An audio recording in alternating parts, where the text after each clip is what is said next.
You see how the pygmies have emboldened Mason to act like he's the victim and Madison is the villain. You see it. You see it in real time on the reunion. You guys helped to build a monster. Mason fully went on Twitter, went on TikTok and all the comments and literally picked out all of these comments and tried to use them against Madison at the reunion. And then Alex, the sex offender, wants to even try and pipe up and get involved as well. I'll get onto him later. Now, I feel like this tired argument that keeps coming up is that Madison was a completely different person with Alex than she was with Mason. Is everybody completely the same with every single person that they meet? Because I highly doubt that. But anyway, if we're being real, the dating game, when you're dating, it's not one size fits all. You know, sometimes you got to try different approaches. And I feel like that's what Madison did. With Mason, it was more fun, it was more flirty. And with Alex, it was like a bit more serious. A lot of people have been bringing up the whole sexual thing, how Madison was incredibly sexual with Mason, but not with Alex. But we're also forgetting that Alex literally said that he didn't want to talk about sex in the pods. And now it's becoming increasingly clear due to these allegations why he didn't want to talk about sex in the pods, because he didn't want to let slip that he's into illegal shit and morally questionable shit. So I personally feel like this whole cream pie gate, nipple gate argument, redundant. Another point that he clearly snatched off of social media was that he feels that Madison led him on when Alex was clearly his number one. And that because of this, he's now investing all his time into Madison when he could have been investing that time into Megan. Well, Mason, whose fault is that? Yours. Yours. You were the one who decided that you were more attracted to Madison than Megan, and therefore you wanted to pursue Madison more. That was you.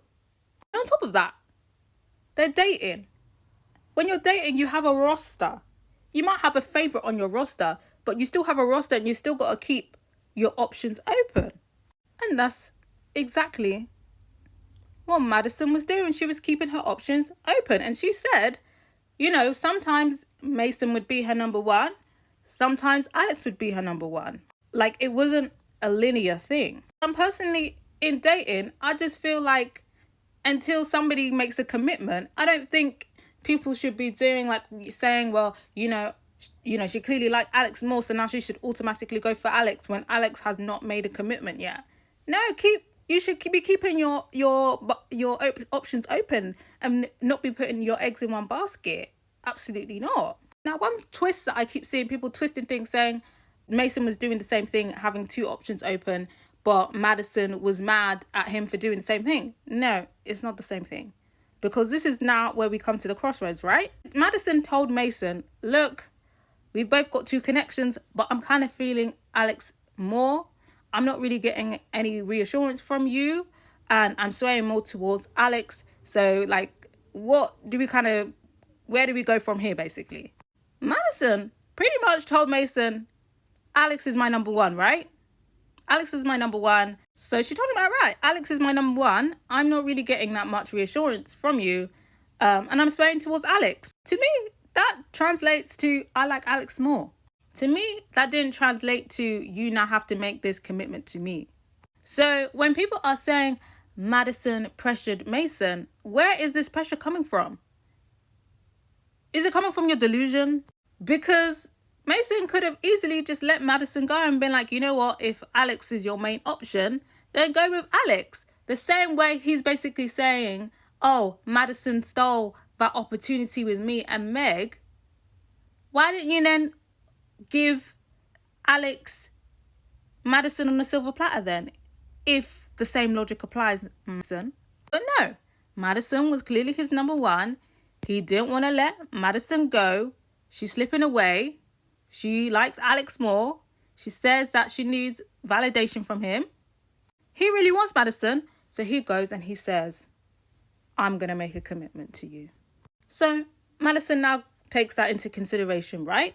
She takes into consideration that he has now made this gesture to reassure her, to validate her by saying, I really like you. I am making a commitment to you. Literally directly after that, he has a date with Meg. Meg comes out beaming, which indicates that he didn't cut things off with Meg, which is what he's supposed to do if he's making a commitment to Madison. So Mason says that he's making a commitment to Madison, but then has a date with Meg and doesn't cut her off, which indicates that he's still entertaining Meg, and the whole commitment thing was fake and probably just to keep her around as an option because he doesn't want to lose both options because Meg wasn't his number one.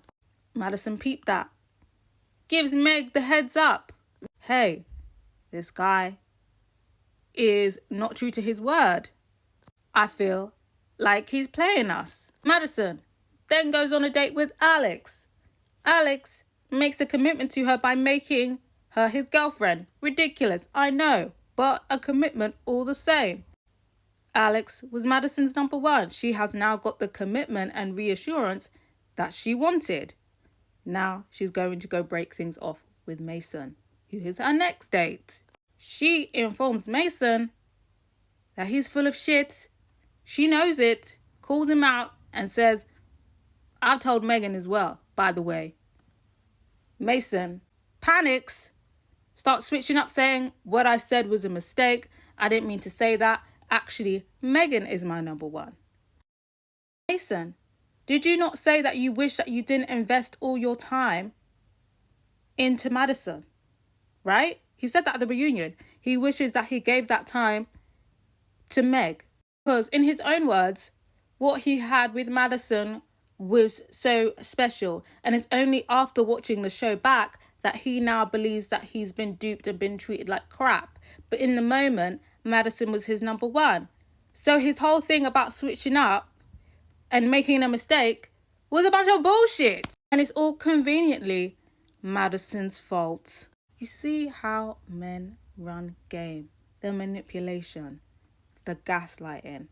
Then to further add insult to injury, he's now trying to use social media hate comments to have a go at her. Talking about, I ignored your red flags. I ignored this. I ignored that. You treated me like crap. But Mason, the only time that you had a problem with Madison in the pods is when she snitched on you. That's literally the only mistreatment you can really claim, being snitched on. For your own actions, mind you.